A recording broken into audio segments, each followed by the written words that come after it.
What's up YouTube, Awesome Yugi here, and today we're here with a deck profile on Mermails as I promised. Now I've always liked water, and I still had this deck laying around. I didn't actually sell any of the cards I used for Mermails, so I decided I could just pick up three of the Atlantean Prince. I didn't want to pick them up right at the release since they were still like $8 to $9. But I waited it out, ended up getting a playset for 12, which was fine by me. I mean, I don't really mind spending that money to be able to do a deck profile without having to proxy anything, which is great. Now I have two decks that I didn't have to proxy anything for. So yeah, without further ado, let's just get into profile. I'll be doing the main deck and the side deck. Main deck and extra deck, sorry. I was thinking side decks since I just recorded Monarchs. But yeah, for the Atlanteans, because this isn't actually a Mermail card, it's an Atlantean card. We have the 3 Atlantean Prince, which made this deck so much better, and just a great deck to play again. Double heavy infantry, since Pendulum decks, even though Pepe got hit a lot, Pendulum decks are still going to be top frontier contender, and heavy infantry hits the scales. Now, I really don't like 3, because I do break a lot with this deck, and you can break. You're prone to breaking, and I am prone to breaking. So I wanted to go with just two Dragoons, and then of course the 2 Marksmen as well, since there are a couple of decks that are a bit more back row heavy, plus Marksman allows for some OTKs. I do like to have him as a summon and just being able to poke directly to get Dragoons out as well. So I wanted to go 2 and 2, and of course you can only run 2 Dragoons, so nothing to say there. So these are the Atlanteans. For the Mermails, I'm running triple Abyss Megalo, or for the big Mermails to be honest, and triple Abystis. So I'm not running Abyss Lead right now. I feel like Abyss Lead is a bit too gimmicky. His effect is really good and really helps with the hand looping, but I just like to have these in my hand better than I do Abyss Lead.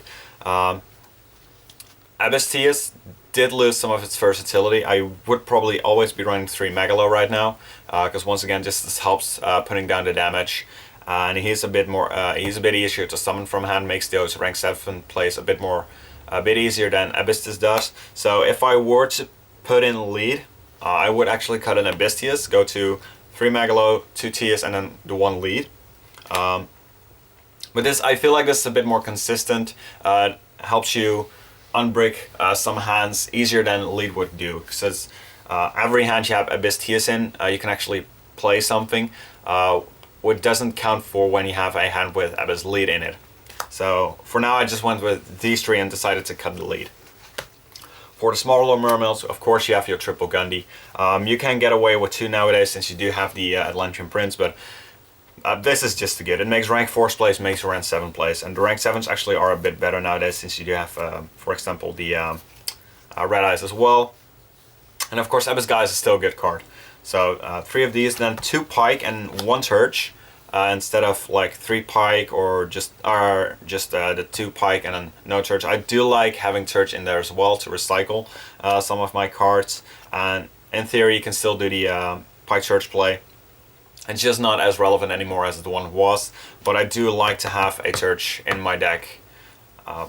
Pike definitely has lost some of its versatility or usability with Atlantean Prince now being a card, so definitely no reason to actually run 3 Pike anymore. But like I said, I did want to have the Turch in there as well, so I decided 2 Pike and 1 Turch.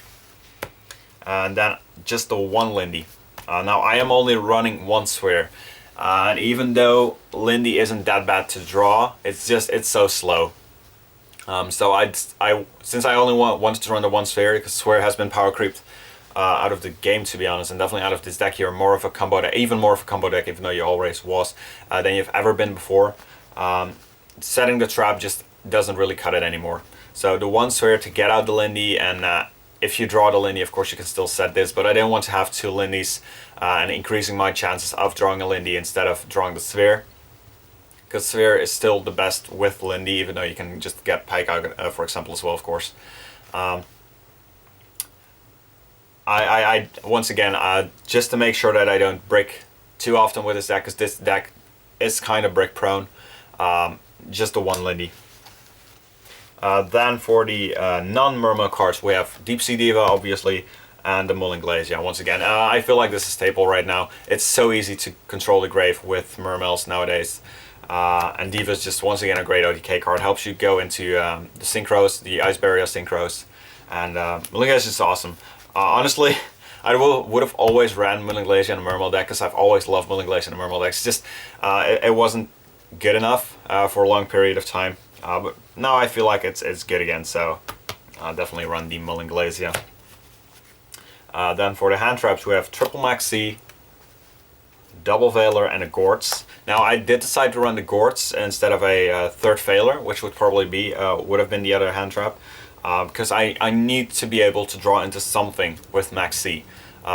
Cosmo, for example, can just OTK you, so you can Maxi and you can draw some cards, but if you don't have anything to draw into, you're still dead. I mean, it doesn't matter if you have 40 cards in your hand if they can just do 8,000 plus damage. Same counted for some of the pendulum decks. Now Pepe has been hurt, but they can still put down a lot of damage on board in one turn. So I really and I've always actually liked Gorse and Mermail, since you don't really play any traps now. Right now I'm only playing the one Abysssphere, which destroys itself. So that's the only trap you actually have, and that doesn't even stick on the field at all. So Gorse never really is dead in your hand, and like I said, I just really need something to draw into with Maxi against those OTK decks. And then Veiler's just good for mostly for Monarchs.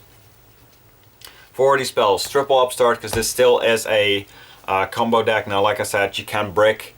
Upstart makes it so you get to combo pieces more easily, because you always need 2 or 3 cards to combo off with this deck, and Upstart makes it so you see those 2 or 3 cards that work together more consistently.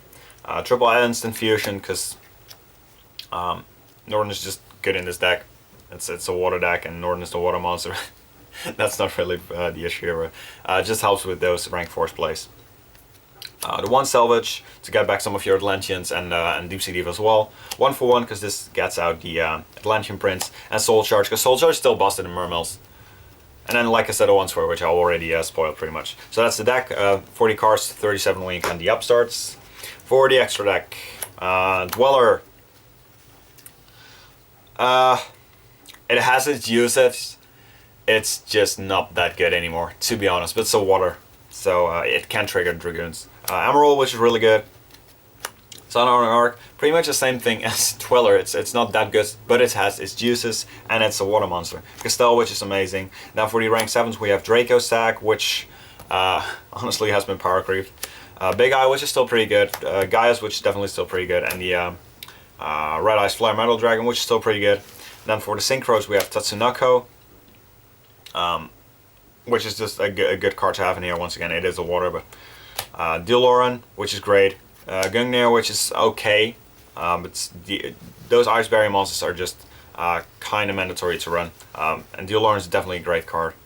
Gungnir is just, it's alright.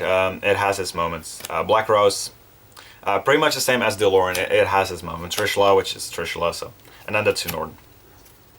So that's the entire deck. Mermails, which is definitely a deck. I always like Mermails.